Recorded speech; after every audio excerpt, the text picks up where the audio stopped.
Audio novel Pagoda Pancer yang ke-205. Fiksi novel bela diri dan sastra yang hadir tiap hari.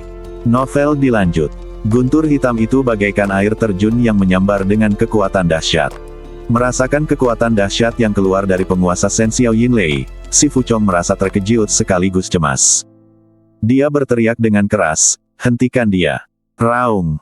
Kera naga kuno itu tidak mau dan tidak punya pilihan selain memuentehkan seberkas cahaya magma. Pilar magma dan api melesat keluar seperti naga yang menyala-nyala, dan menghantam air terjun guntur yang dilepaskan oleh penguasa Shen Xiao Yinlei. Hanya dengan satu kali pertemuan, pilar magma dan api hancur total oleh pemboman itu. Air terjun guntur hitam terus menyerang. Si Fuchong menggertakkan giginya dan menggunakan seluruh kekuatannya untuk mengaktifkan kekuatan lonceng darah. "Aku tidak bisa jatuh ke tanganmu." Ding ling ling. Lonceng darah bergetar, dan kekuatan dahsyat melonjak keluar. Dan beberapa sosok aneh yang dipanggil oleh lonceng darah juga terbang keluar dan menghalangi si Fuchong. Pada saat berikutnya, beberapa sosok aneh yang tampak seperti manusia dan binatang semuanya hancur oleh kekuatan penguasa Shen Xiao Yinlei. Segera setelah itu, air terjun petir hitam jatuh di depan si Fuchong dengan momentum yang menembus bintang-bintang. Langit dan bumi berguncang, ruang angkasa seakan hancur, dan lonceng berwarna darah di depan si Fuchong memancarkan aura kacau. Retak. Retakan kecil menyebar dengan cepat. Akhirnya, dengan suara ledakan yang keras, lonceng darah itu meledak. Energi dahsyat itu meledak dengan kekuatan besar, dan guntur hitam membentuk pola silang, dan retakan jurang besar muncul di tanah. Si Fuchong memuentehkan darah dan jatuh ratusan meter jauhnya. Bang! Si Fuchong berlumuran darah dan tidak bisa bangun. "Bunuh! Bunuh dia!" Si Fuchong menderita luka serius, tetapi kebenciannya terhadap Xiao Nunu semakin kuat. Namun, yang membuat si Fuchong merasa tidak enak adalah karena monster-monster itu tidak menyerang Xiao Nunu, tetapi malah berbalik dan menyerbu ke arah si Fuchong. Tidak bagus. Jantung si Fuchong tiba-tiba berdebar kencang. Setelah lonceng darah dihancurkan, semua larangan terhadap monster akan otomatis terhapus. Dengan kata lain, monster kini tak terkendali. Kutu kupret. Begitu si Fuchong selesai berbicara, sebuah tangan raksasa mencengkeramnya dari tanah. Sang kera naga kuno menatap pihak lain dengan dingin, seolah-olah dia sedang memegang belalang. "Kau sudah selesai. Hehe." Kera naga kuno itu menunjukkan senyum sinis. Si Fuchong ingin melawan, tetapi dia tidak berdaya. "Pergilah ke neraka." Kera naga kuno itu melemparkan si Fuchong ke dalam mulutnya tanpa mengucapkan sepatah kata pun. Taringnya yang tajam mengatup, dan disertai teriakan pendek dan melengking, hujan darah menyembur keluar dari mulut kera naga kuno itu. Setelah kematian si Fuchong, gunung pedang hitam menjadi kacau balau. Semua area pelatihan hewan mengalami kekacauan yang belum pernah terjadi sebelumnya. Banyak pelatih binatang menjadi panik, dan kawanan besar binatang itu menjadi tidak terkendali. "Cepat, hentikan mereka. Bantuan dari Paviliun Yulu akan segera datang." Sekelompok pria berpakaian hitam mencoba mengendalikan situasi dan menunggu kedatangan para penguasa Paviliun Yulu. Barat daya Blackblade Mountain. Di penjara Blackwater, seekor naga besar dengan badan biru es mengeluarkan raungan menantang. Naga ini memiliki sepasang sayap tajam seperti bilah di punggungnya. Bilahnya berkilau dengan kilau metalik. Ada cincin besi dingin melilit badannya, yang mengunci tenggorokannya, dan rantai besi mengikatnya di air sungai yang dingin. Raung! Naga itu terus berjuang, dan badannya yang besar membalikkan sungai dan laut, menyebabkan gelombang besar. Oh tidak, binatang jahat ini tampaknya sudah tidak terkendali.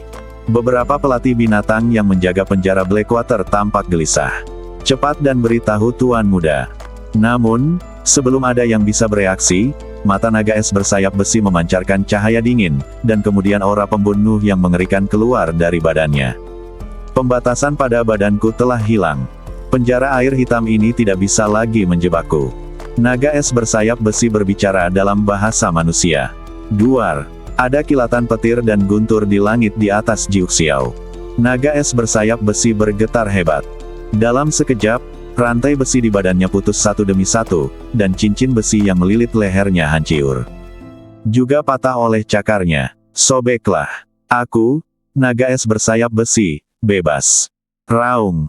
Naga es bersayap besi berguling beberapa kali antara langit dan bumi, lalu berbalik dan menerkam pada kelompok pelatih hewan. Kalian manusia jahat, kembalikan kejayaanku. Setelah berkata demikian, naga es bersayap besi itu berlari ke arah seorang pelatih dan dengan cakarnya yang tajam, ia menghancurkan pelatih itu hingga berkeping-keping. Pelatih binatang lainnya merasa ngeri dan tidak berani tinggal lebih lama lagi, jadi mereka melarikan diri ke segala arah. Tetapi secepat apapun mereka berlari, tidak mungkin mereka dapat berlari lebih cepat dari naga es bersayap besi yang memiliki darah binatang abadi. Naga es bersayap besi menyerbu ke kerumunan dan memulai pembantaian brutal. Di sisi lain, di Windy Valley, seekor beruang King Kong yang kuat terbangun dari tidurnya. Itulah suara auman saudara kedua. Apakah dia akan dikebiri lagi? Tunggu, bukankah saudara kedua dikebiri? Bukankah dia mengebirinya dengan saksama terakhir kali? Apakah dia akan melakukannya lagi? Wow, oke. Mengerikan. Memikirkan penampilan menyedihkan saudara keduanya, King Kong Bear pun menangis. Kakak kedua sungguh menyedihkan. Beruang King Kong yang perkasa merasa bahwa naga es bersayap besi terlalu menyedihkan. Ketika ketiga bersaudara itu ditangkap, hanya saudara kedua yang kehilangan, saudara keduanya. Yang terburuk adalah saudara lainnya dipukuli setiap beberapa hari dan kulitnya. Ada kemungkinan naga es bersayap besi akan dipukuli sampai mati suatu hari nanti. Beruang King Kong yang perkasa sangat ingin menyelamatkan naga es bersayap besi, tetapi ia takut. Pada saat ini, raungan lain yang tak asing lagi terdengar di telinga si beruang King Kong perkasa dari kejauhan. Itu suara Big Brother. Apa yang terjadi? Apakah kakak tertua akan kehilangan keagungannya yang agung? Bukankah giliranku selanjutnya? Beruang King Kong yang kuat itu berkeringat dingin dan dengan cepat membayangkan pemandangan itu dalam benaknya. 3 orang baik saudara laki-laki akhirnya menjadi. Mereka menjadi 3 saudara perempuan, yang menakutkan untuk dipikirkan. Tidak, aku tidak bisa membiarkan ini terjadi. Aku harus melarikan diri dari tempat gelap ini. Beruang King Kong yang perkasa mengubah rasa takutnya menjadi kekuatan. Ia berdiri dan berlari keluar dari lembah angin. Sebelum penjinak binatang yang menjaga lembah berangin dapat mengetahui apa yang terjadi di dalam gunung pedang hitam, tanah tiba-tiba berguncang, batu-batu bergulung, dan sesosok monster raksasa berlari keluar dari belakangnya. Mengapa pengecut ini keluar? Kembalilah! Teriak para pelatih binatang. Melihat orang-orang di depannya, beruang King Kong yang kuat menjadi semakin ketakutan. Jangan datang, tolong jangan datang. Meskipun beruang King Kong yang kuat berteriak dengan suara keras karena takut, dia tidak berniat untuk berhenti.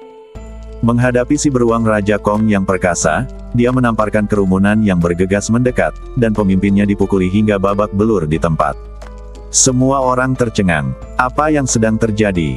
Pengecut ini benar-benar menyakiti seseorang hari ini. Dan seharusnya ada pembatasan pada pihak lain, bukan? Jika berani menyakiti orang lain, maka akan diberlakukan pelarangan. Meskipun demikian, Mighty King Kong Bear tampaknya tidak terpengaruh oleh larangan tersebut. Sebelum yang lain sempat bereaksi, beruang King Kong yang perkasa menamparkan mereka beberapa kali berturut-turut. Di lembah berangin, teriakan terdengar satu demi satu, dan para pelatih hancur berkeping-keping satu demi satu. Raungan, wow, kekacauan terjadi di Black Blade Mountain. Setelah kematian si Fuchong, seluruh gunung pedang hitam menjadi kacau. Para pelatih binatang di Black Blade Mountain meninggial atau melarikan diri. Kera naga kuno berdiri di tengah binatang buas, memancarkan keganasan yang luar biasa, dan unicorn seputih salju berdiri di bahunya. Sungguh spektakuler. Pasukan monster ini cukup besar. Pada saat ini, seekor naga yang ganas dan agresif menyerbu kawanan binatang buas. Ketika melihat pelatihnya, ia membunuhnya tanpa ampun. Manusia kutu kupret, pergilah ke neraka. Pihak lain meraung dan memburu, terus-menerus melampiaskan kemarahan di dalam hatinya. Ayah baptis, ini saudara kedua. Kata kera naga kuno dengan terkejut. Aku melihatnya, kata putri salju Kilin. Kakak kedua. Kera naga kuno itu berteriak keras pada naga es bersayap besi. Saudaraku. Naga es bersayap besi mendengar panggilan itu dan bergegas ke sisi ini. Badannya yang besar menjungkir balikan banyak monster di sepanjang jalan. Namun di tengah jalan, naga es bersayap besi melihat sosok manusia. Sosok itu adalah Xiao Nunu. Namun, di mata naga es bersayap besi yang haus darah, ini pastilah penjinak binatang dari Gunung Pedang Hitam. Manusia kutu kupret. Naga es bersayap besi segera menyerang Xiao Nunu, ia memamerkan taring dan cakarnya, dan menerkam Xiao Nunu. Namun detik berikutnya, kera naga kuno terbang dan menamparkan kepala naga es bersayap besi itu. Bang! Naga es bersayap besi itu terkejut dan jatuh, dan beberapa bangunan di bawahnya diratakan dengan tanah oleh badannya. Naga es bersayap besi pusing dan tidak terluka, tetapi bingung. Ia mengangkat kepalanya dengan gemetar, tampak kesal. Kakak, kenapa kau memukulku? Apa kau sudah menyerah pada manusia dan mengabaikan persaudaraan kita? Apa kau sudah lupa saat-saat bahagia kita bersama ayah angkat kita? Kera naga kuno berdiri di depan pihak lain dan berkata dengan dingin. Tai Yi berkata, saudaraku yang bodoh, kau telah dibutakan oleh kebencian dan tidak bisa lagi membedakan antara kawan dan lawan. Kemudian, kera naga kuno menunjuk Xiao Nunu dan berkata, ini adalah tuan kami. Tuan, Tai Yi sang naga es bingung. Pada saat ini, sebuah suara penuh keceriaan terdengar di telinga naga es bersayap besi. Putraku yang kedua, aku di sini untuk menyelamatkanmu dari kesulitan yang mengerikan. Naga es bersayap besi terkejut. Suara apakah ini? Pupil matanya mengecil saat menyadari ada seekor anak guguk botak berdiri di bahu kera naga kuno. Meski begitu, naga es bersayap besi merasakan napas yang familiar dari pihak lain. Yi, ayah angkat. Kau adalah ayah angkat. Hehe. Snow Kirin tertawa, selain aku, siapa lagi? Ayah angkat. Naga es bersayap besi itu gembira dan sedih. Ia terbang ke langit, datang ke Bai Suekilin dan berkata, Ayah Baptis, akhirnya aku melihatmu lagi. Ayah Baptis, bagaimana kamu menjadi seperti ini?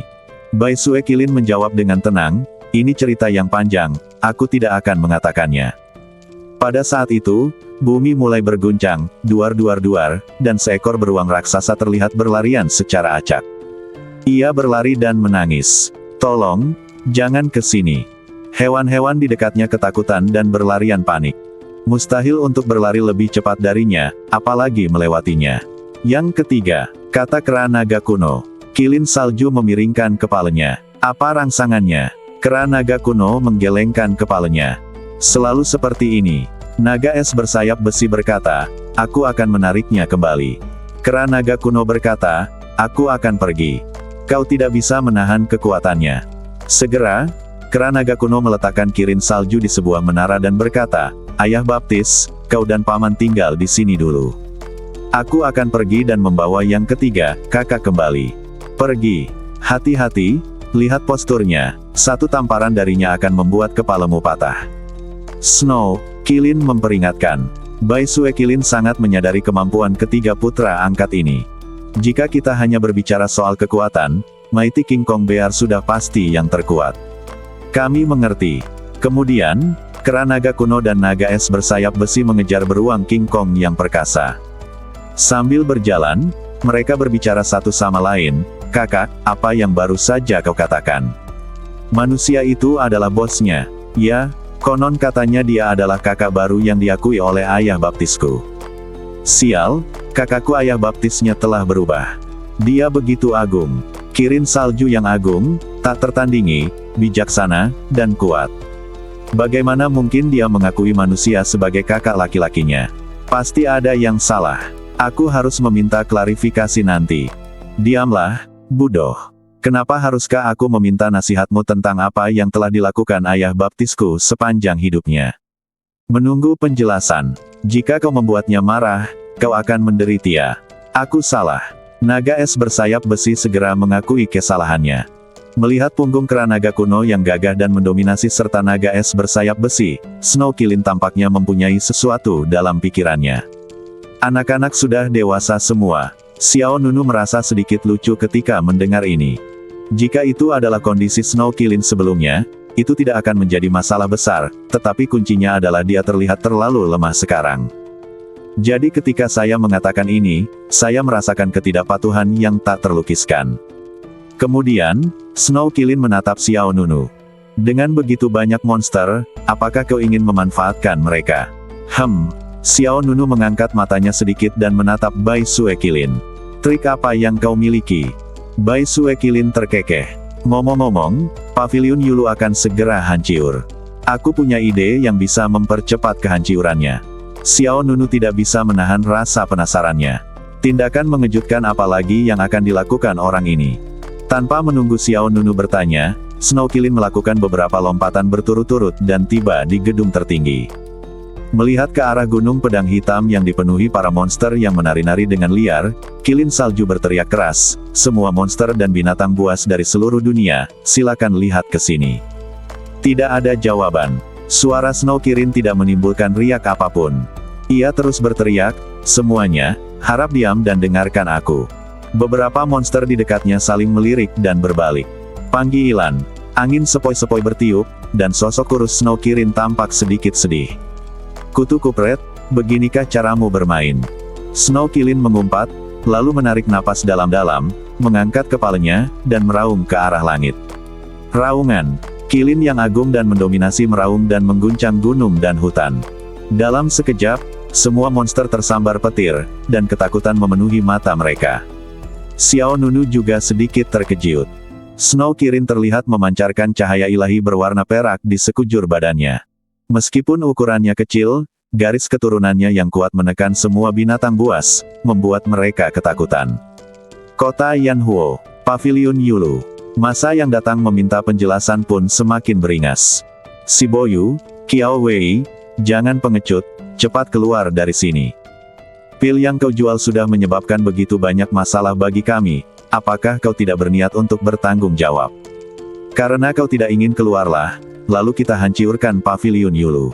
Melihat orang-orang yang sudah kehabisan kesabaran, si Boyu yang bersembunyi di kegelapan, memasang wajah muram. Dia menatap Qiao Wei di belakangnya dengan tatapan dingin, "Di mana orang itu? Mengapa kamu belum membawanya ke sini?" Qiao Wei tampak sedikit bingung, dan dia berkata, "Saya sudah memberitahu Tuan Si Fuchong, tapi tidak ada jawaban." "Apa?" Si Boyu mengerutkan kening, ekspresinya menjadi semakin buruk. Mengingat Si Fuchong juga pernah meminum pil abadi Fuyuan darinya sebelumnya, apakah ada yang salah setelah pihak lain meminumnya? Tidak ada waktu untuk memikirkannya, karena segala macam suara penghancuran dan penjarahan terdengar dari aula Paviliun Yulu. Bang, bang, bang. Suara perkakas jatuh ke tanah, suara meja dan kursi terbalik, dan teriakan para pelayan dan pembantu yang melarikan diri dengan panik. Dalam waktu kurang dari sesaat, seluruh Paviliun Yulu hancur. Dalam kekacauan, Tuan Muda, manajer Qiao Wei, situasinya sudah tidak terkendali. Pada saat ini, seorang pria parubaya lainnya, manajer Sun, berlari menghampiri dengan tergesa-gesa. Sebelum keduanya sempat menjawab, tiba-tiba, cahaya pisau yang tajam menyerang. Si Boyu, Qiao Wei dan manajer Sun segera minggir. Bang! Energi pedang membelah layar yang menghalangi ketiga orang itu. Segera setelah itu, sosok setengah baya yang memegang pisau muncul di depan ketiga orang itu.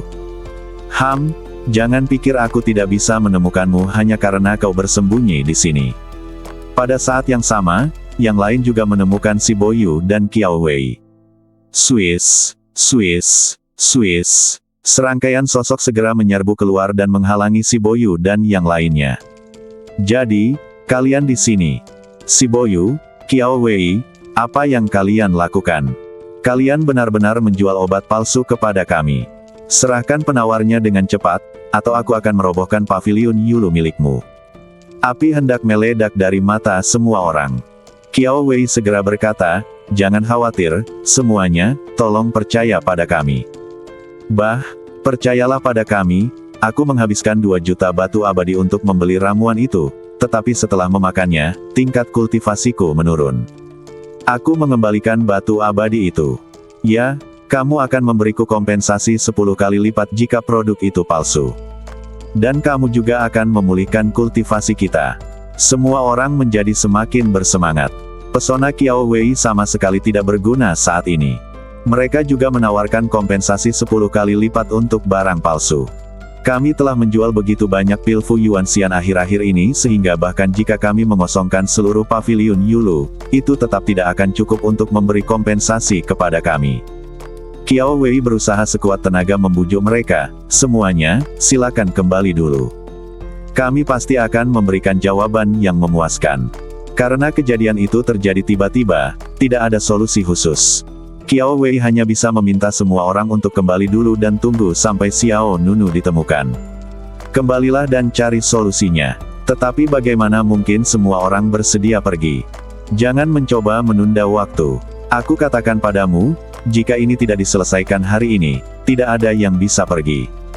Benar, Si Boyu, jangan berpikir kau bisa melakukan hal tercela seperti itu hanya karena kau punya latar belakang. Kembalikan batu abadi itu kepada kami. Kembalikan batu abadi itu, dan kembalikan 10 kali lipatnya. Kemarahan orang banyak juga menyulut kemarahan Si Boyu. Melihat para biksu agresif di depannya, Si Boyu menjadi marah. Dia langsung kehilangan akal sehatnya dan berteriak, "Kalian semua keluar!" Teriakan ini seperti menambahkan bahan bakar ke dalam api. Si Boyu, kelewatan banget deh kamu. Umpat salah seorang di antara mereka. Bagaimana kalau aku mengganggumu? Setelah mengatakan itu, Si Boyu bergerak, lalu melangkah maju dan menamparkan pria itu dengan telapak tangannya. Raut wajah Qiao Wei berubah drastis, dia buru-buru berusaha membujuknya, "Tuan muda, jangan." Namun Si Boyu marah dan sama sekali tidak menghiraukan Qiao Wei. Bang! Lelaki itu terkena pukulan telapak tangan dan terpental di tempat. Yang lainnya melihat ini dan mencabut senjata mereka. Si Boyu, kau masih berani menyakiti orang lain saat ini. Semuanya, bersatulah, kita harus mencari keadilan hari ini. Bunuh! Menghadapi para biksu yang bergegas mendekat, wajah Si Boyu tampak garang. Beraninya kau, sekumpulan sampah, berteriak di depanku, Si Boyu. Setelah mengatakan itu, kekuatan spiritual Si Boyu melonjak keluar, dan dia mengangkat tangannya, telapak tangan saling berhadapan, dan 5 sinar cahaya dengan warna berbeda berkelebat. Berkumpul di telapak tangannya. Dalam sekejap, bola giok warna-warni itu terbentuk. Sutra 5 Raciun. Si Boyu segera mendorong dengan telapak tangannya, dan bola giok berwarna-warni itu terbang ke arah kerumunan di depan. Duar. Dengan suara keras, bola giok warna-warni itu tiba-tiba meledak, dan gelombang kejiut yang dahsyat itu kembali menerbangkan lebih dari selusin orang. Dan orang-orang ini meninggial di tempat. Mereka semua memuentehkan darah hitam dan wajah mereka menjadi pucat pasi. Sisanya terkejut dan marah. Semua orang harus berhati-hati, kemampuan raciun orang ini sangat kuat. Kultivator setengah baya yang memegang pisau tadi memperingatkan. Si Boyu mensibir dan berkata, "Tidak ada seorang pun di sini hari ini, jangan pernah berpikir untuk pergi hidup-hidup." Wow, gelombang debu dan udara yang besar menyebar, dan jubah Si Boyu berkibar, memancarkan aura jahat. Detik berikutnya, kekuatan spiritual yang dahsyat berkumpul di langit di belakang Si Boyu. Segera setelah itu, seekor laba-laba besar dengan badan yang kuat dan penampilan yang sangat ganas muncul di hadapan semua orang. Badan laba-laba ini ditutupi pola abu-abu, dan anggota badannya sangat tebal, seperti bilah tajam. Tidak seperti monster laba-laba lainnya, laba-laba ini tampaknya merupakan spesies alien purba. Tidak hanya ditutupi oleh pelindung tulang yang kuat, tetapi jumlah kaki dan cakarnya jauh melebihi monster laba-laba biasa. 5 Raciun berubah menjadi laba-laba mimpi buruk kuno. Si Boyu berkata dengan suara yang dalam. Merasakan aura jahat dan dingin dari Si Boyu, semua orang segera melancarkan serangan. Tebasan libing, pedang Kuimeng, roda terbang Tianyuan, pedang dan golok berkelebat dan menyerbu pada saat yang sama. Namun sebelum mereka bisa mengenai Si Boyu, laba-laba ganas itu melompat keluar dan berdiri di depan Si Boyu, menggunakan badannya sebagai perisai. Bang! Bang! Bang! Kekuatan semua orang menghantam laba-laba kuno mimpi buruk itu, dan tanpa kecuali, semuanya hancur. Laba-laba mimpi buruk itu tertawa terbahak-bahak dan membuka mulutnya yang besar seperti capit, memuentehkan sejumlah besar raciun berwarna hijau. Raciun itu jatuh bagai hujan, menyembur ke arah orang-orang di depan. Semua orang menghindar. Meskipun mereka bereaksi cepat, beberapa orang tetap terkena raciunnya. Raciun itu dengan cepat menyebar ke mereka yang terkena, lalu di tengah ledakan teriakan melengking, orang-orang itu berubah menjadi tumpukan tulang di tempat. Kejam sekali. Menyaksikan kejadian ini, yang lain merasakan kulit kepala mereka kesemutan. Si Boyu, kau benar-benar tidak ada harapan. Hari ini kita tidak akan membiarkan ini berlalu begitu saja, ayo kita pergi. Melihat betapa kejamnya si Boyu, semua orang tidak berani tinggal lebih lama lagi. Namun si Boyu haus darah. Ia tertawa ganas dan berkata, sudah terlambat untuk berpikir untuk pergi sekarang. Setelah itu, formasi rune yang indah terbentuk di belakang si Boyu. Di tengah susunan rune itu ada sepasang bola mata hitam pekat. Bas! Kemudian, sepasang bola mata gelap itu tampak hidup, melepaskan aura berbahaya. Gugua. Kemudian, sepasang kaki depannya terentang terlebih dahulu, dan spesies alien kuno dengan darah mengalir deras di dalam darahnya dan berbentuk seperti katak bergegas keluar. Penampilan kodok itu bahkan lebih mengerikan daripada laba-laba purba mimpi buruk. Ia seperti monster dari jurang, membuat orang-orang ketakutan luar biasa. 5 raciun berubah menjadi katak darah mematikan. Pavilion Yulu. Itu adalah pemandangan yang tragis. Si Boyu berdiri di tengah aula dengan tatapan tegas. Di sisi kiri dan kanannya, ada spesies alien kuno yang berjongkok. Laba-laba kuno mimpi buruk dan katak darah mematikan masing-masing memancarkan aura yang menakutkan dan berbahaya. Ada mahiat di mana-mana di aula. Bahkan Qiao Wei dan manajer Sun tercengang oleh pemandangan di hadapan mereka. Bahkan mereka tidak menyangka si Boyu akan melakukan pembunuhan massal. Sudah berakhir. Manajer Sun menggelengkan kepalanya tanpa daya. Setelah kejadian ini, reputasi Pavilion Yulu di dunia abadi hancur. Dan si Boyu juga akan dipermalukan. Si Boyu, aku tidak menyangka kau begitu kejam. Kau benar-benar membunuh orang untuk membungkam mereka. Beberapa sosok yang terluka parah gemetar saat mereka merangkak naik dari tanah. Ekspresi yang mereka berikan pada si Boyu adalah ekspresi marah dan tak berdaya. Si Boyu tidak membunuh semuanya, tetapi membiarkan beberapa orang hidup. Tentu saja tujuannya melakukan ini bukanlah untuk menunjukkan belas kasihan. Karena si Boyu punya niat lain. Dia memandang orang di depannya dengan jijai. Kamu telah diracuni oleh laba-laba kuno mimpi buruk dan katak darah kematian. Jika kamu tidak dirawat dalam waktu 24 jam, ususmu akan pecah dan kamu akan mati karena racun. Begitu kata-kata ini keluar, wajah-wajah beberapa orang berubah. Perubahan. Si Boyu, kau akan dihukum karena melakukan ini. Aku belum mau mati. Si Boyu menoleh ke samping dan membelakangi mereka. Ada 2 pilihan di hadapanmu. Pertama, mati di sini seperti orang lain. Kedua, lakukan apa yang kukatakan dan aku akan membiarkanmu hidup. Mereka saling memandang dan kemudian ada mahiat di seluruh lantai Pavilion Yulu. Akhirnya, setelah perjuangan batin, keinginan untuk bertahan hidup menang. Tuan Si, tolong beri saya instruksi. Satu orang memohon belas kasihan, dan yang lainnya segera menundukkan kepala. Tuan Si, kami tidak menginginkan kompensasi. Tolong biarkan kami hidup. Tuan Si, apa yang Anda inginkan dari kami? Ketika mereka datang, mereka semua marah. Namun di bawah metode brutal si Boyu, mereka semua berlutut. Dalam hal apapun, lebih baik merusak fondasinya daripada kehilangan nyawa. Si Boyu mensibir dan berkata, aku ingin kamu menyebarkan berita itu setelah kamu pergi, mengatakan bahwa seseorang telah memerintahkanmu untuk datang ke sini untuk merusak reputasi Pavilion Yuluku. Ketika kata-kata ini keluar, semua orang tercengang. Qiao Wei dan manajer Sun juga saling memandang dengan heran. Si Boyu melanjutkan, karena ada orang yang iri dengan Pavilion Yulu milikku yang telah mengembangkan, Fuyuan Xianwan, mereka menyuapmu untuk datang ke Pavilion Yulu milikku dan membuat masalah. Perkataan si Boyu mengejutkan semua orang. Ini tentu saja merupakan kasus orang jahat yang mengajukan pengaduan terlebih dahulu. Jelaslah pil yang dijual oleh Pavilion Yulu yang bermasalah, tetapi saya tidak menyangka pihak lain akan membalikkan keadaan. Namun semua orang marah tetapi tidak berani berbicara, lagi pula, hidup mereka masih di tangan si Boyu. Tuan Si, bukankah ini tidak pantas? Seseorang bertanya dengan suara rendah. Si Boyu tersenyum dingin dan berkata, apakah kamu ingin hidup? Semua orang terdiam. Jika kau ingin hidup, lakukan apa yang kukatakan. Saat waktunya tiba, aku tidak hanya akan mendetoksifikasi dirimu, tetapi juga memberimu ramuan untuk memulihkan fondasi kultivasimu. Si Boyu menggunakan kebaikan dan kekerasan. Di satu sisi, dia mengancam nyawanya, dan di sisi lain, dia menawarkan ramuan sebagai umpan. Dengan mengatakan itu, orang-orang lainnya tidak ragu lagi. Mereka segera menyetujui permintaan si Boyu. Tuan Si, kami akan melakukannya. Tuan Si, kami akan melakukan apapun yang Anda perintahkan. Mendengar ini, si Boyu tertawa terbahak-bahak.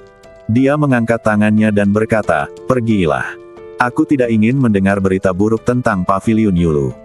Semua orang menundukkan kepala dan berpaling dengan perasaan campur aduk. Qiao Wei dan manajer Sun juga datang ke si Boyu. Tuan muda, apakah ini akan berhasil? Qiao Wei sedikit khawatir. Orang-orang di dunia ini bukanlah orang bodoh. Begitu banyak orang yang meninggal di Paviliun Yulu, sulit untuk menjelaskan apa yang terjadi selanjutnya. Si Boyu menjawab dengan dingin, jika kamu ingin orang lain percaya bahwa kita dianiaya, itu sangat sederhana, yang kamu butuhkan hanyalah Fu Yuan Xianwan yang benar-benar efektif. Tuan muda benar, manajer Sun juga berbicara. Orang-orang ini mengatakan bahwa ramuan itu palsu, jadi jika kita dapat membuktikan bahwa ramuan itu asli, kita dapat memulihkan reputasi Paviliun Yulu, dan juga membuktikan bahwa orang-orang ini diperintahkan oleh orang lain untuk datang dan memfitnah Paviliun Yulu kita. Orang-orang ini sudah meninggal dan tidak ada bukti yang membuktikan kesalahan mereka. Kelompok sisanya juga dikontrol ketat oleh si Boyu. Oleh karena itu, masih ada harapan untuk kejadian hari ini. Ayo pergi ke Gunung Pedang Hitam bersamaku. Si Boyu tidak membuang-buang kata. Dia hanya ingin segera menemukan Xiao Nunu. Qiao Wei dan manajer Sun tidak banyak bicara dan langsung mengangguk. Namun, saat mereka bertiga baru saja keluar dari Paviliun Yulu, mereka tiba-tiba melihat jalanan kota dalam keadaan kacau. Apa yang terjadi? Seseorang bertanya dengan ekspresi bingung di wajahnya. Lari, monster menyerang kota. Apa? Monster? Dari mana monster itu berasal? Sepertinya sudah dijinakkan oleh manusia. Sudah dijinakkan. Bagaimana mungkin? Jangan tanya, lari saja. Konon katanya di sana juga ada makhluk jahat purba yang memiliki darah binatang abadi. Pada saat ini, kota Yanhuo sedang dilanda kekacauan. Monster merajalela di jalan-jalan kota, besar dan kecil. Raung. Seekor kera naga kuno menginjak-injak bangunan-bangunan di kota dan menumbangkan sebuah bangunan megah dengan satu telapak tangan. Di dalam gedung, semua orang gemetar. Ah, itu kera naga kuno. Jangan bunuh aku, jangan bunuh aku. Tekanan yang mengerikan menyelimuti kerumunan di bawah. Badan kera naga kuno itu dipenuhi dengan darah dan energi yang melonjak, yang berkumpul di luar badannya, seperti naga yang ganas dan mendominasi. Pada saat ini, suara menggoda datang dari bahu kera naga kuno. Semuanya, kami ingin merampok, tolong bekerja sama dengan kami. Orang-orang di bawah terkejut. Orang yang berbicara adalah seekor anak guguk botak yang berdiri di atas kera naga kuno, dan dia adalah Snow Kilin. Kamu, dari mana asalmu? Tanya seseorang dengan suara berat. Hehe. Snow Kilin tersenyum tidak senonoh, dan menjawab dengan nada yang tidak sopan, kami adalah pasukan monster yang dijinakkan oleh si Fuchong dari Paviliun Yulu. Aku hanya akan mengatakan ini sekali, kami hanya merampok, kami tidak membunuh. Tentu saja, siapa yang berani melawan? Kau akan menderita. Raungan. Kera naga kuno itu meraung keras, lalu membuka mulutnya dan memuentehkan kolom magma. Ledakan. Kolom magma membelah bumi, dan seketika menciptakan patahan besar. Orang-orang di bawah merasa ngeri. Menghadapi kekuatan mengerikan dari kera naga kuno, bagaimana mungkin mereka tidak berani menyerahkan harta benda mereka? Senjata ajaib, ramuan ajaib, senjata ajaib, dan batu abadi dengan berbagai khasiat dikeluarkan satu demi satu. Tanpa ragu-ragu, Snow Kilin menerima semuanya, lalu memerintahkan monster lainnya, ayo, pergi ke yang berikutnya. Pasukan monster hitam itu membuat kekacauan di kota Yanhuo. Bangunan-bangunan diratakan dengan tanah. Beberapa monster memanjat tembok dan berlarian tak terkendali. Sementara yang lain menari-nari di udara, menghalangi langit. Kerumunan di kota Yanhuo panik. Ao! Pada saat ini, awan gelap bergulung di langit di atas 9 langit, disertai dengan kilat dan guntur, dan seekor naga besar menjulurkan kepalanya dari kehampaan. Orang-orang di kota itu membelalakkan matanya. Itu adalah naga es bersayap besi. Ya ampun, itu adalah binatang purba lain dengan darah binatang peri. Siapa mereka? Dari mana mereka datang? Oke, sepertinya itu datang dari arah Black Blade. Gunung Pedang Hitam. Bukankah itu wilayah Paviliun Yulu? Apakah itu pavilion Yulu lagi? Aku baru saja mendengar bahwa ada masalah dengan ramuan mereka. Ah, tidak. Sementara semua orang sedang memikirkannya, naga es bersayap besi memutar badan besarnya dan menyerbu ke bawah. Badan besi naga es bersayap besi itu menghantam tembok kota, menyebabkannya runtuh. Menghantam rumah-rumah, menyebabkannya runtuh. Menghantam orang-orang, menyebabkan mereka terbang ratusan atau ribuan mil. Beras. Meskipun naga es bersayap besi telah menahan diri untuk tidak membunuh siapapun, kerusakan yang ditimbulkannya sangat parah. Jika ayah angkatku tidak melarangku membunuh siapapun, kota ini pasti sudah dipenuhi makhiyat sekarang. Naga es bersayap besi membenci manusia. Aku makin membenci pelatih binatang di Black Blade Mountain. Tetapi Snow Killin dengan jelas menyatakan bahwa hari ini mereka hanya akan merampok dan tidak akan menyakiti siapapun.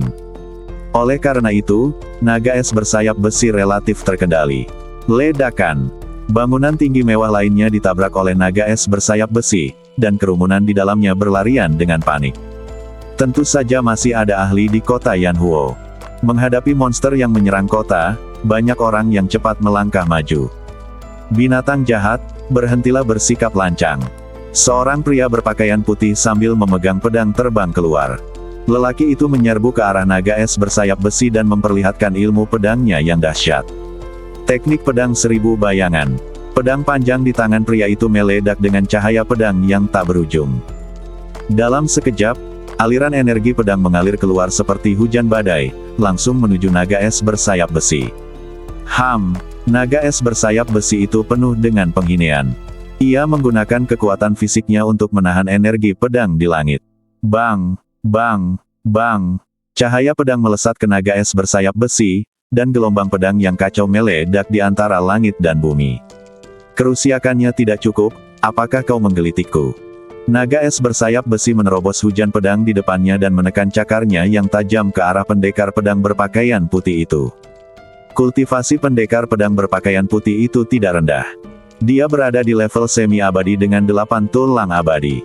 Menghadapi serangan balik naga es bersayap besi, dia menghunus pedangnya, melesatkan kekuatan pedang yang dahsyat.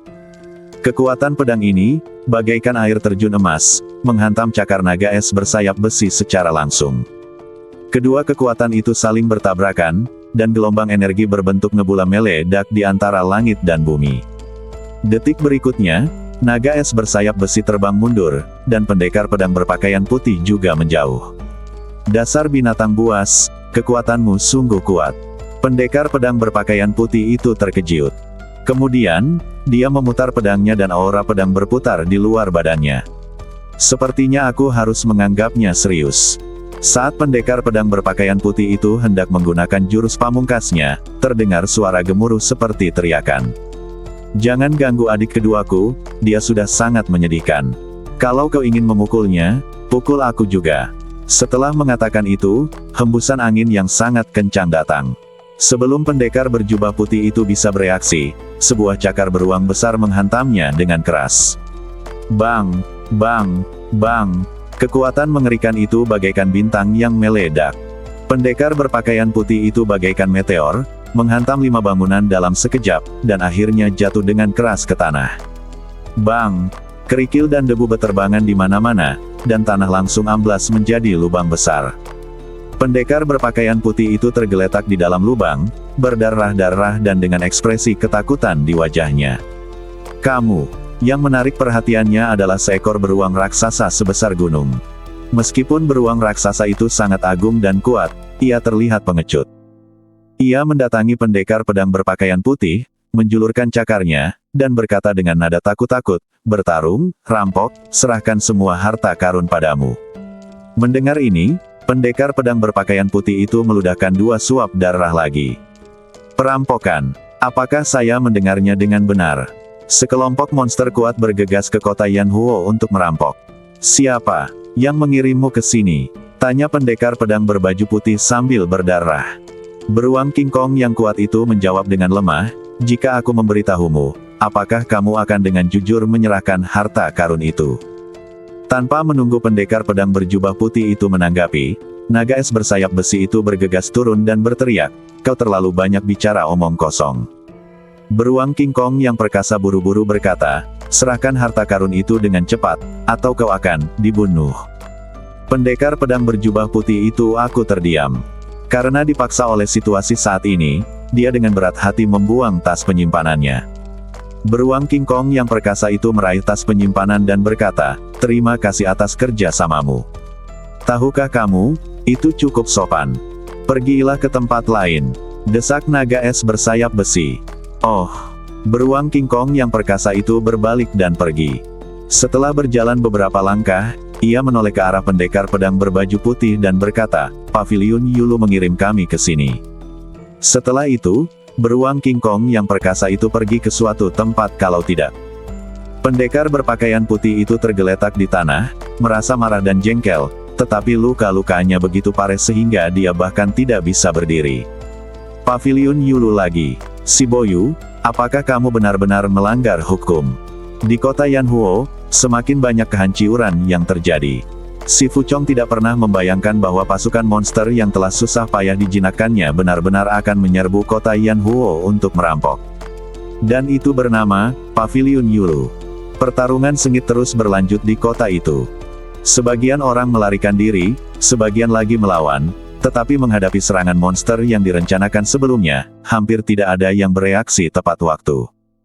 Selain 3 binatang purba yang kuat, kera naga kuno, naga es bersayap besi, dan beruang King Kong yang perkasa, monster lainnya juga memiliki kekuatan tempur yang kuat. Khususnya, orang yang merencanakan rencana pengepungan ini adalah Snow Kilin.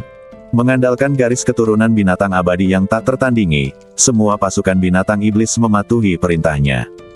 Pasukan monster merampok timur dan barat, menjara apapun kemanapun mereka pergi. Tentu saja, Snow Kilin tidak merampok sembarang orang yang dilihatnya, tetapi secara khusus menargetkan bangunan perdagangan yang megah dan megah itu.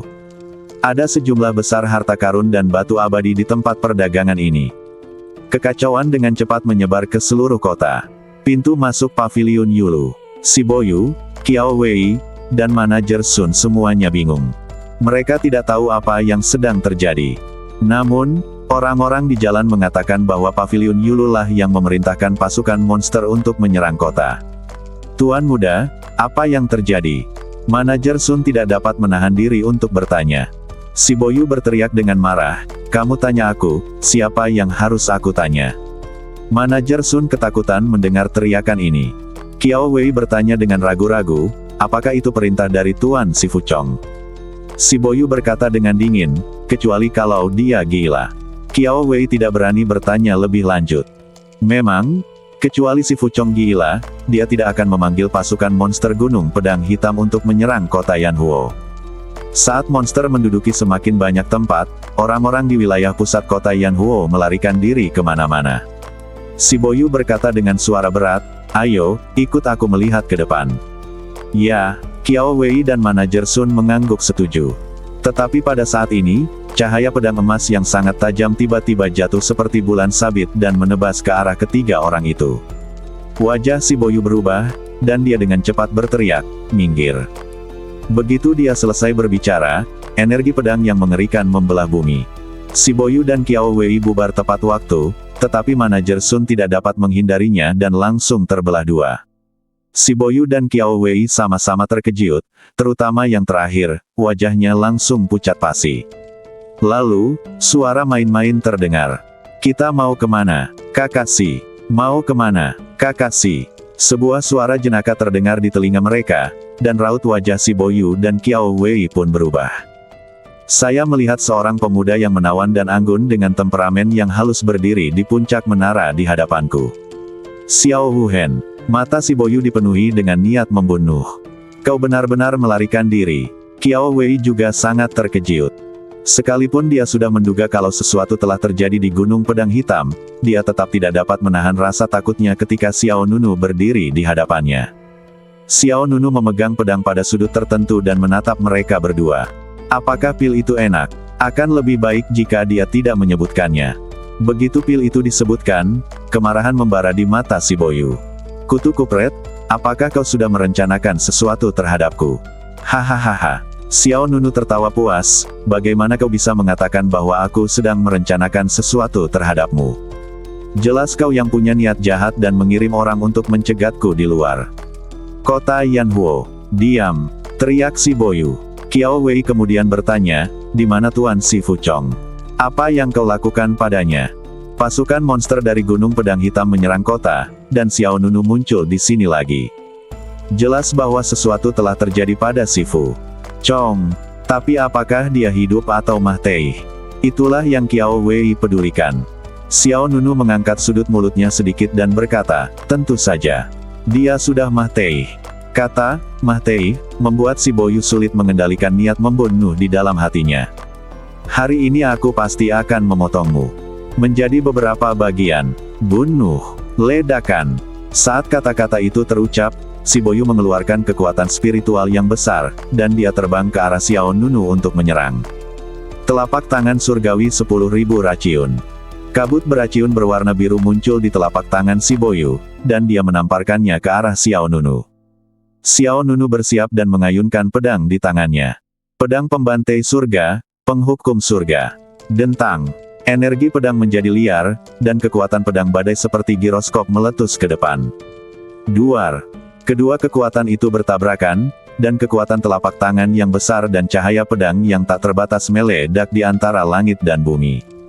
Si Boyu menjauhkan badannya dan merentangkan tangannya. Sutra 5 raciun. Bas. Sinar cahaya hijau menari-nari di sekujur badannya, menyelimuti badan si Boyu bagai sutra. Segera setelah itu, si Boyu menempelkan kedua telapak tangannya dan membentuk segel dengan ke-10 jarinya. Bersamaan dengan fluktuasi energi spiritual yang misterius, sebuah cakram ajaib berbentuk roda bundar terbentuk di depan si Boyu. Roda sihir melingkar itu berputar seperti lingkaran bintang, dan di dalamnya, sepasang mata ular tegak bersinar dengan cahaya redup. Maju, teriak si Boyu. Dalam sekejap, ribuan garis cahaya hijau terbang keluar dari cakram ajaib. Ketika saya perhatikan dengan teliti, saya temukan bahwa garis-garis cahaya itu sebenarnya adalah ular berbisa yang ditutupi sisik hijau. Mereka menari di antara langit dan bumi, menyerbu ke arah Xiao Nunu satu demi satu. Xiao Nunu yang berdiri di puncak menara, mundur ke belakang. Puluhan ular berbisa bersisik hijau menyerang puncak menara satu demi satu. Bang, bang, bang. Kerikil beterbangan di mana-mana dan batu bata serta genteng meledak. Detik berikutnya, selusin ular berbisa bersisik hijau terbang mendekat. Xiao Nunu melompat maju lagi. Bang, bang, bang. Tempat di mana Xiao Nunu berada sedetik sebelumnya tiba-tiba meledak setelahnya, dan gelombang udara menyerbu. Mari kita lihat di mana kau bisa bersembunyi. Wajah si Boyu menampakkan ekspresi yang ganas. Di bawah kendalinya, ular berbisa bersisik hijau itu bergerak makin cepat, dan irama serangannya pun makin intens. Dalam waktu kurang dari sesaat, Xiao Nunu dikelilingi oleh ribuan ular berbisa bersisik hijau. Si Boyu mensibir dengan kejam, pergilah ke neraka. Tiba-tiba, ular-ular yang tak terhitung jumlahnya menyerang dari segala arah, membuat Xiao Nunu tidak bisa mundur. Tetapi Xiao Nunu tidak terburu-buru, dan lengkungan petir berwarna perak gelap melintas di matanya. Seketika, Xiao Nunu mengangkat tangan kirinya, dan untaian petir muncul di lengannya. Swiss, guntur melingkupi lengannya bagaikan naga gila. Kau ingin aku mati dengan trik kecil ini? Apa kau mau mendengarkan apa yang kau katakan? Setelah mengatakan itu, Xiao Nunu tiba-tiba mengepalkan kelima jarinya. Bang! Dengan suara yang memekakan telinga, ribuan guntur tiba-tiba meledak di badan Xiao Nunu.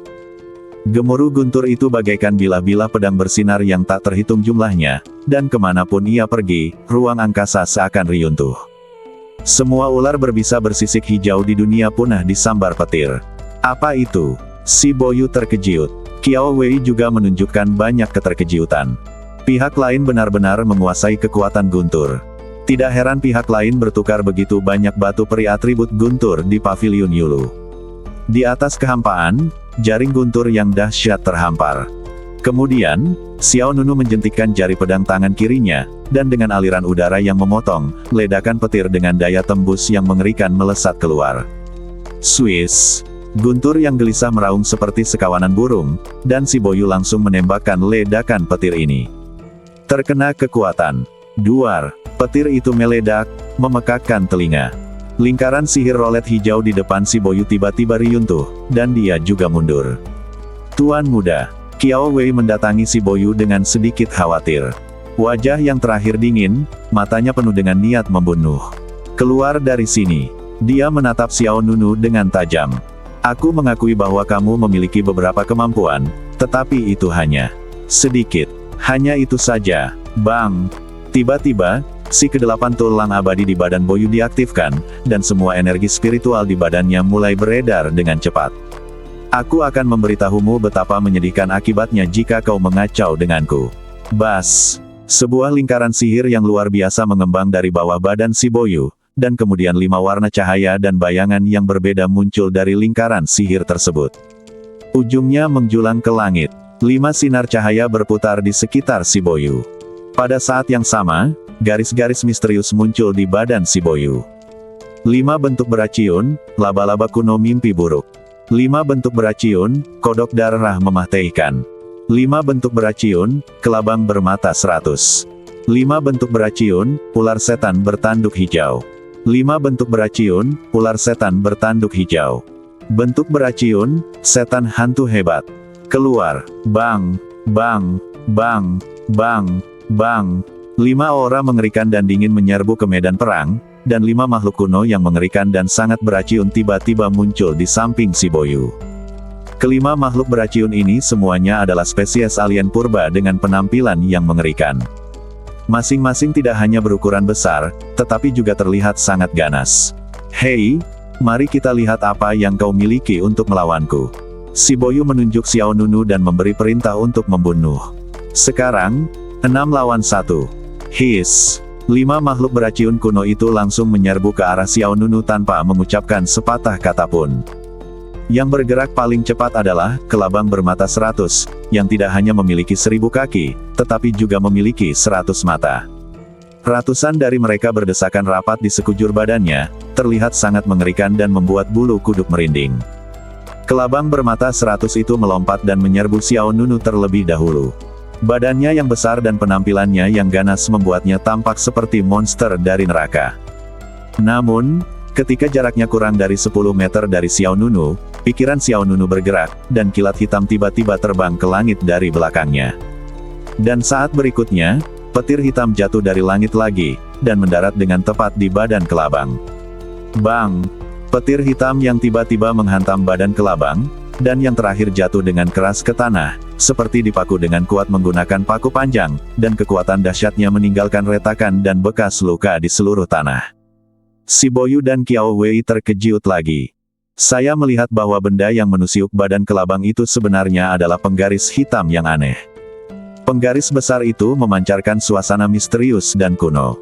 Khususnya pada penggaris, guntur yin hitam saling terkait, seperti naga yang terjerat satu sama lain. Apa ini? Si Boyu tiba-tiba merasakan firasat buruk. Kejadian itu terjadi dalam sekejap. Xiao Nunu berdiri tegak di langit, membuka tangan kirinya, dan mengulurkan kelima jarinya ke arah penguasa Shen Xiao Yin Lei melalui udara. Jangan sebut 6 lawan 1. Bahkan jika 60 lawan 1, kamu pasti akan kalah hari ini. Sebuah busur petir melintas di mata Xiao Nunu. Kemudian, Xiao Nunu mengendalikan penguasa Shen Xiao Yin Lei dari jarak jauh, dan kemudian, penguasa Shen Xiao Yin Lei meledak dengan aura mengerikan yang belum pernah terjadi sebelumnya. Swiss.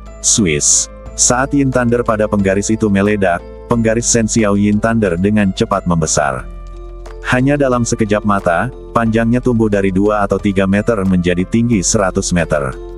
Dentang. Penguasa Yin Lei yang tingginya 100 meter itu bagaikan pilar guntur yang menopang langit. Angin dan awan berubah warna, langit dan bumi menjadi gelap, dan badai petir berkumpul di seluruh kota Yanhuo. Pada saat yang sama, 4 makhluk beraciun kuno lainnya melintasi kedua sisi penguasa Shen Xiao Yin Lei dan bergegas ke Xiao Nunu. Namun, menghadapi situasi seperti itu, Xiao Nunu sama sekali tidak panik. Dia memutar pergelangan tangannya dan guntur meledak dari telapak tangannya. Meledak. Tiba-tiba, penguasa Shen Xiao Yin Lei, yang tingginya 100 meter, meledak dengan bencana guntur yang menghancurkan dunia. Dentang. Guntur dan kilat yang mengguncang bumi meledak, dan pusat kota Yanhuo tampak bermekaran dengan teratai guntur yang menakjubkan. Kelabang bermata 100 yang dijepit oleh penguasa petir Yin adalah yang pertama hancur berkeping-keping. Mengikuti dari dekat adalah laba-laba kuno mimpi buruk, kodok darah maut, ular setan bertanduk hijau, kalajengking setan neter besar, dan seterusnya. Di bawah hantaman petir, badan mereka yang besar seperti tertusuk oleh bilah petir yang tajam. Dalam menghadapi kekuatan absolut, kelima makhluk beraciun kuno ini bahkan tidak memiliki kesempatan untuk menggunakan cara mereka dan semuanya hancur berkeping-keping. Bumi riyuntuh dan tembok kota hancur. Wilayah dalam kota Yanhuo mengalami pukulan dahsyat yang besar. Kawasan yang luas hancur menjadi reruntuhan dalam sekejap. Orang-orang di wilayah lain kota dikejutkan oleh kejadian tiba-tiba ini. Apa itu? Kekuatan penghancur yang mengerikan. Apa yang sebenarnya terjadi? Sepertinya ada keributan yang datang dari paviliun Yulu. Oh tidak, kekuatan itu menyebar ke sisi ini. Lari. Meskipun Xiao Nunu baru mengolah tangan kesengsaraan guntur besar ke tahap pertama, kekuatan yang dilepaskan oleh penguasa Shen Xiao Yin Lei masih sangat kuat. Ketika kekuatan senjata abadi pertama kali dikerahkan, ia menghancurkan sebagian besar kota Yanhuo menjadi reruntuhan. Raungan. Pasukan monster di kota itu juga terganggu oleh kekuatan yang dilepaskan Xiao Nunu. Mereka meraung ke langit dan beresonansi. Dan semua orang di kota Yanhuo benar-benar panik. Banyak orang ingin pergi dan mencari tahu apa yang tengah terjadi, tetapi mereka terhalang di luar oleh banyak monster. Di medan perang, debu memenuhi udara dan pasir beterbangan ke langit. Penguasa Shen Xiao Yin Lei kembali ke tangan Xiao Nunu saat ini, dan panjangnya menjadi 2 atau 3 meter lagi. Xiao Nunu memegang gagang penggaris, matanya bersinar terang. Layak untuk menjadi senjata ajaib. Hanya dengan satu serangan, seluruh kota Yanhuo hampir hancur. Dan ini jauh dari batas maksimalnya. Bagaimanapun, Xiao Nunu baru mengolah tangan kesengsaraan guntur besar ke bentuk pertama. Masih banyak keterbatasan dalam penggunaan penguasa Shen Xiao Yin Lei. Swiss. Pikiran Xiao Nunu bergerak, dan dia mengambil kembali penguasa Shen Xiao Yin Lei. Lalu tatapannya yang dingin menyapu ke arah reruntuhan di bawah. Paviliun Yulu yang besar tidak ada lagi. Jalan-jalan di sekitarnya, menara-menara kota, dan bangunan-bangunan lain semuanya runtuh. Tanah ditutupi dengan garis-garis tidak beraturan yang ditinggalkan oleh sambaran petir, yang secara visual sangat mengganggu ketika dilihat dari ketinggian.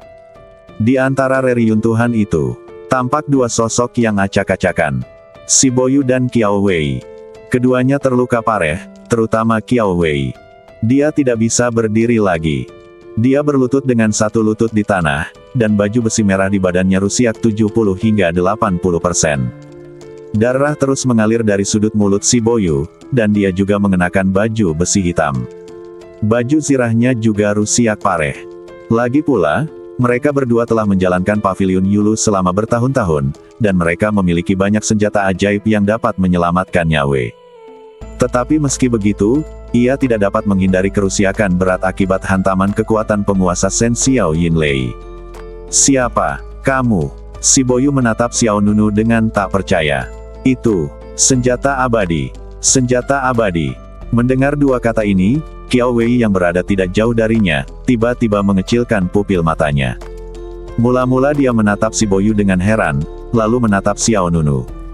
Orang ini benar-benar memegang senjata ajaib di tangannya. Meskipun Qiao Wei tidak pernah meremehkan Xiao Nunu dari awal hingga akhir, dia tidak pernah menyangka bahwa Xiao Nunu akan memiliki senjata ajaib. Xiao Nunu mengangkat sudut mulutnya. Aku, Xiao Wuhen, Swiss. Setelah mengatakan itu, lengan kiri Xiao Nunu mengeluarkan kilatan petir yang cemerlang. Petir perak gelap yang dahsyat melilit naik turun di telapak tangan, bagaikan pelindung lengan yang mendominasi. Itu dia. Xiao Nunu membalikkan lengannya dan menekannya ke bawah. Duar. Diiringi suara angin kencang dan guntur, sebuah tangan raksasa yang terbentuk dari petir menghantam si Boyu yang ada di bawah. Tangan petir besar. Tangan petir besar itu menghantam dengan kekuatan dahsyat, dan si Boyu seakan merasakan sinyal kehancuran. Tetapi pada saat ini, cahaya terang terpancar dari Qiao Wei tidak jauh dari sana. Cahaya itu berasal dari liontin kupu-kupu yang dikenakannya di lehernya. Liontin kupu-kupu hantu. Bisik Qiao Wei. Bas! Liontin kupu-kupu itu bersinar terang, lalu melepaskan ribuan bayangan cahaya kupu-kupu. Sejumlah besar bayangan kupu-kupu terbang menuju tangan Guntur yang jatuh dan benar-benar memblokir serangan Xiao Nunu. Tuan muda, ayo berangkat. Qiao Wei juga menyatakan kesetiaannya pada saat ini. Mata si Boyu berbinar. Tanpa ragu-ragu, dia berbalik dan berubah menjadi lampu hijau dan meninggalkan medan perang. Tuan Xiao, aku mengingat kejadian ini hari ini. Aku, si Boyu, tidak akan pernah melepaskanmu. Swiss. Si Boyu melarikan diri dengan kecepatan yang sangat cepat dan menghilang ke langit dalam sekejap. Qiao Wei berlutut dengan satu kaki di tanah, berusaha sekuat tenaga mengaktifkan kekuatan liontin kupu-kupu hantu. Xiao Wuhen, tidak peduli siapa kamu akan menyesali perbuatanmu hari ini. Dia menggertakkan giginya dan menatap Xiao Nunu dengan tajam. Meskipun Qiao Wei juga memiliki tingkat kultivasi kaisar abadi, bagaimana dia bisa menghentikan Xiao Nunu? Begitu dia selesai berbicara, tangan yang bergemuruh itu menghancurkan semua bayangan kupu-kupu dan jatuh ke tanah. Duar, guntur dan kilat meledak, menyapu bumi. Akibatnya yang dahsyat menimpa Qiao Wei, yang langsung terlempar keluar. Pada saat yang sama, liontin kupu-kupu hantu di lehernya hancur berkeping-keping di tempat. Bang! Qiao Wei terjatuh dengan keras ke tanah, dan liontin kupu-kupu ajaib yang dikenakannya hancur menjadi bubuk. Namun, sebagai manajer pavilion Yulu, dia tentu memiliki banyak senjata ajaib. Selain si Boyu, Qiao Wei dapat dikatakan memiliki keputusan akhir di pavilion Yulu. Dia memiliki banyak hal baik di badannya. Saya melihat darah mengalir dari mulut Qiao Wei, tetapi lapisan cahaya perak samar-samar muncul di badannya. Cahaya hantu itu bagaikan lapisan kabut, menutupi badannya. Kau benar-benar beruntung. Xiao Nunu menatapnya dengan heran. Itu membuatku bertanya-tanya apakah kekuatan tangan perampok petir ini tidak berfungsi lagi. Qiao Wei dengan cepat bangkit dari tanah dan mengeluarkan selusin atau 20 jimat dari badannya. Tanpa ragu-ragu, dia melemparkan semua jimat di tangannya. Jimat yang dilemparkan bersinar terang saat bergerak dan memancarkan fluktuasi energi yang kacau. Mata Xiao Nunu sedikit menggelap. Detik berikutnya, duar, duar, duar. Gelombang demi gelombang kekuatan dahsyat dan mengerikan meledak. Di sekeliling Xiao Nunu, tiba-tiba terjadi badai, air dan api saling bertabrakan, dan petir menyambar. Setiap jimat mengandung daya penghancur yang dahsyat, dan ketika begitu banyak jimat meledak pada saat yang sama, gempa bumi pun semakin dahsyat. Qiao Wei mengambil kesempatan ini untuk segera mundur dari pertempuran. Dia mengangkat tangannya dan mengayunkan sehelai bulu hitam. Bas! Bulu hitam itu dengan cepat membesar lalu berubah menjadi senjata sihir terbang. Dia membalikkan badan dan melompat ke atas bulu-bulu hitam, dan dengan suara mendesing, dia menggambar ekor api yang panjang di udara. Raungan! Ah! Di depan Qiao Wei, ada banyak monster yang menghalangi jalan, tetapi bulu-bulu hitam di bawah Qiao Wei bergerak sangat cepat. Itu membuat Qiao Wei menghindar ke kiri dan kanan, melewati pengepungan banyak monster. Pada saat yang sama, Xiao Nunu muncul dengan cepat dari kekacauan energi setelahnya. Dia menatap punggung Qiao Wei dengan tatapan sedikit dingin di matanya. Bang! Bang! Bang! Pada saat ini, kera naga kuno menginjak-injak bangunan-bangunan di kota dan datang di belakang Xiao Nunu. Kirin salju yang berdiri di bahu kera naga kuno berkata, serahkan wanita itu pada kami, dan kejar saja bocah tampan yang suka bermain-main dengan narkoba itu. Xiao Nunu menjawab dengan tenang, jangan biarkan dia kabur. Jangan khawatir, dia ingin, kamu bisa lari, aku, Snow Qilin, tidak akan memakan ginjal tetapi hanya kotoran mulai sekarang. Setelah mengatakan itu, Snow Qilin berteriak kepada naga es bersayap besi di langit di sisi lain, Erlangzi, kau yang tercepat, pergi dan bawa pamanmu Tai kembali wanita itu. Baik, Ayah Baptis. Naga es bersayap besi segera memutar badannya yang lentur dan mulai mengejar Qiao Wei.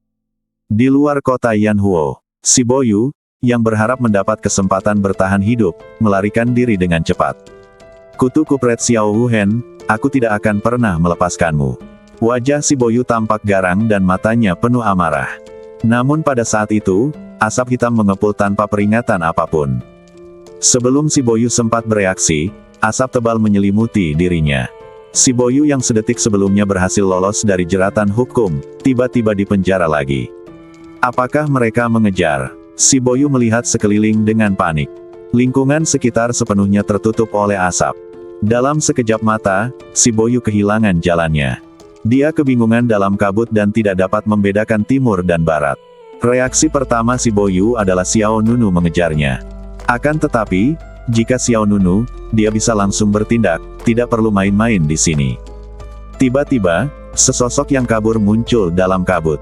Dia melayang dalam kehampaan, bagaikan hantu dari neraka. Wajah si Boyu berubah dan tanpa sadar dia mundur beberapa langkah. "Siapa kamu?" Raut wajah sosok itu berangsur-angsur menjadi jelas, dan dia menatap si Boyu dengan acuh tak acuh. "Namaku, Mu Yitian. Mu Yitian." Hati si Boyu menjadi tegang. Sebelum dia bisa bereaksi, lapisan kabut datang bagai ombak, dan si Boyu tampak ditelan mimpi buruk yang tak berujung. "Tidak!" Si Boyu berteriak ngeri, tetapi suaranya segera menghilang. Setelah beberapa saat, Xiao Nunu melacak napas si Boyu dan tiba di luar kota Yanhuo. Napasnya menghilang.